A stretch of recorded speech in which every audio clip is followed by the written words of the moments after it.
આજે તો આપણે સવારમાં ગાડી લઈને નીકળી ગયા ભણવર જવા માટે। તો બધાને જય દ્વારકાધીશ મિત્રો। આપણે તો સવારમાં વહેલા ઉઠીને જવાનું હતું બહાર, તો આપણે તો વહેલા ઉઠી ગયા અને બહાર જઈને જોયું તો સવારમાં વરસાદ ચાલુ હતો। વરસાદ ચાલુ હતો એટલે આપણે જવાનું થશે થોડું લેટ, તો વરસાદના કારણે હું તો થોડું મોડું જવાનું હતું એટલે આવી ગયો દુકાનમાં આવીને છાપું પડ્યું તો માંડ્યો છાપું વાંચવા, અને આપણી તો ગ્રીન ટી આવી ગઈ એટલે આપણે સાથે સાથે ગ્રીન ટી પણ ઠપકારી લીધી।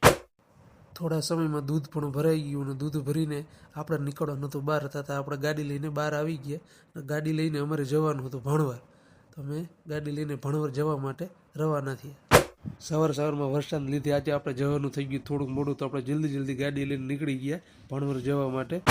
થોડી દેરમાં ખંભાળિયા બાયપાસે આવી ગયા અને બાયપાસે આવીને ખબર પડી કે ફાટક બંધ હતો, એના લીધે થોડું થઈ ગયું ટ્રાફિક। ત્યાં તો થોડી જ વારમાં આપણે પહોંચી ગયા ભણવર નજીક આવેલા ત્રિવેણી સંગમે। તમારા બધામાંથી દોસ્તો કોણ આ જગ્યાએ આવેલું છે જરા કમેન્ટ કરો। ત્યાં તો થોડી જ વારમાં આપણે આવી ગયા ભણવર સિટીમાં, અને ભણવર સિટીમાં આપણે શું કામ કરવા માટે આવ્યા હતા તેના માટે મળીએ આપણે આવતા વ્લોગમાં।